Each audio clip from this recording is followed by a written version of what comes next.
নমস্কাৰ সৰু সৰু কিন্তু ভয় লগা কিছু ভৌতিক ঘটনালৈ প্ৰত্যেক দিনাখনৰ দৰে মই ঝৰ্ণা আহিছোঁ আপোনালোকৰ কাষলৈ আৰু আজি আৰম্ভ হৈছে আৰু এটা নতুন সপ্তাহ তাৰ লগতে আৰম্ভ কৰিবলৈ লৈছোঁ এই সপ্তাহৰ প্ৰথমটি ভৌতিক অভিজ্ঞতা যেটো মোলৈ লিখি পঠিয়াইছে জিলমিল শৰ্মা বৰকটকীয়া গুৱাহাটীৰ পৰা জিলমিলৰ লগত কি ঘটিছিলে সবিশেষ কোৱাৰ আগতে অনুৰোধ কৰিছোঁ যদিহে আপুনি এতিয়াও মোৰ ইউটিউব চেনেলটো সাবস্ক্ৰাইব কৰা নাই যদি বেয়া নাপায় সাবস্ক্ৰাইব কৰি থব ইনষ্টাগ্ৰামত থকা একাউণ্টটো ফলো কৰিবলৈ নাপাহৰিব আৰু ফেচবুকৰ পেজত যদি চাই আছে অথচ ফলো কৰা নাই যদি বেয়া নাপায় ফেচবুকৰ পেজখনো ফলো কৰি থব এতিয়া আগবাঢ়িছোঁ জিলমিলৰ অভিজ্ঞতাৰ ফালে জিলমিলহঁতৰ ঘৰত জিলমিলৰ মাক ভনীয়েক আৰু জিলমিল তেওঁলোকৰ এবাৰ কি হ'ল তেওঁলোকৰ যি ঘৰ নেইবাৰ আছিলে মানে গাতে গা লাগি থকা মানুহ ঘৰৰ মূল মানুহজনৰ মৃত্যু হ'ল তেওঁ বয়স বৰ এটা হোৱা নাছিলে কিন্তু তেওঁ বহু দিনৰ পৰা দুৰাৰোগ্য ৰোগত ভুগি আছিলে আৰু শেষত তেওঁ এই পৃথিৱীখন এৰি যাবলগীয়া হ'ল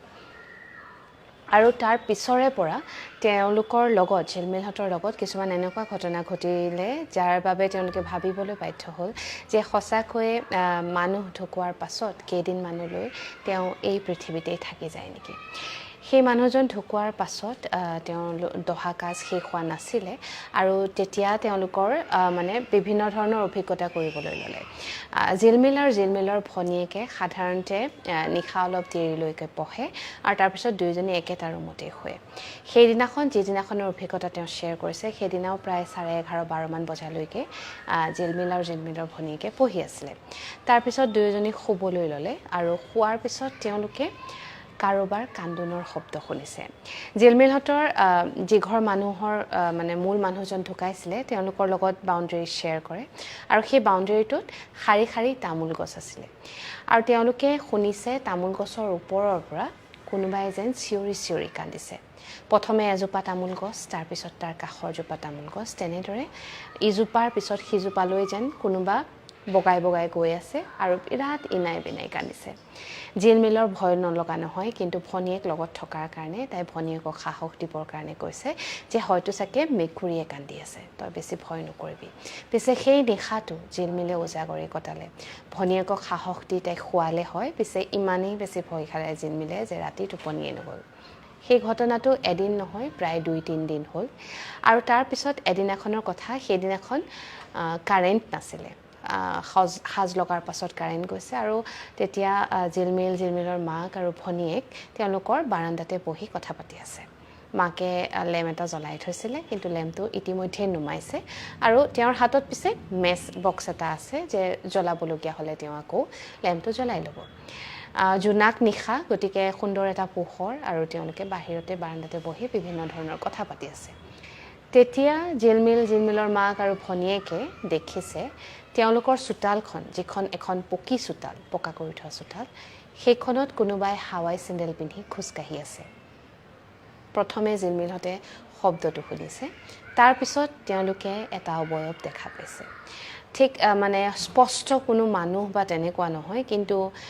ভৰি দুখন চেণ্ডেল তেওঁলোকে স্পষ্ট দেখা পাইছে জোনাকৰ পোহৰত আৰু সেই শব্দটো তিনিওজনীয়ে স্পষ্টকৈ শুনিছে চেণ্ডেল চুচৰাই খোজকাঢ়িলে যিটো শব্দ হয় তেনেকুৱা এটা শব্দ জিলমিলৰ মাকে ইমানেই বেছি ভয় খাইছে যে হাতত থকা মেচৰ কাঠি উলিয়াই এডালৰ পিছত সেডাল মেচৰ কাঠি মাৰিবলৈ তেওঁ আৰম্ভ কৰিছে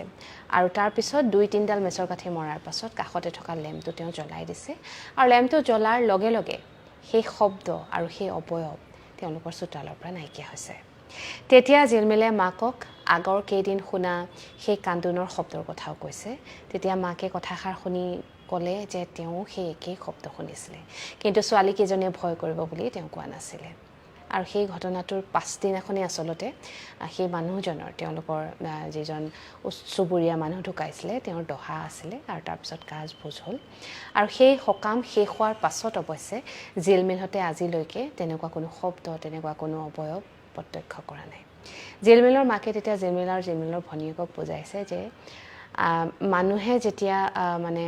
এই পৃথিৱীখন এৰি যাবলগীয়া হয় তেতিয়া বহু সময়ত তেওঁ নিজৰ পৰিয়াল নিজৰ বন্ধু বান্ধৱক এৰি যাব নোৱাৰে জীৱনৰ মোহ তেওঁ এৰিব নোৱাৰে সেয়েহে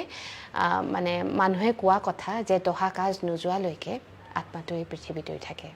আৰু তাৰ প্ৰত্যক্ষ উদাহৰণ তেওঁলোকে সেই মানুহজনৰ জৰিয়তে পালে বৰ আচৰিত এটা ঘটনা কিন্তু সচৰাচৰ শুনা এটা ঘটনা যিটো আজি আপোনালোকৰ লগত মই শ্বেয়াৰ কৰিলোঁ শুনি কেনেকুৱা পালে বা আপোনালোকেও কেতিয়াবা এনেকুৱা অভিজ্ঞতা কৰিছে নেকি যদিহে কৰিছে জনাবৰ কাৰণে ভিডিঅ'টোৰ তলত কমেণ্ট কৰিবলৈ নাপাহৰিব আৰু আপোনাৰ যদি কিবা ভৌতিক অভিজ্ঞতা আছে তাক মোৰ লগত শ্বেয়াৰ কৰিবৰ কাৰণে মোৰ মেছেঞ্জাৰত গৈ এটা মেছেজ কৰিব আজিৰ এই ঘটনা ইয়াতেই সামৰিছোঁ কাইলৈ নিশা এক নতুন ঘটনালৈ আপোনাক কাষ চাপিম এতিয়ালৈ আহিছোঁ শুভৰাত্ৰি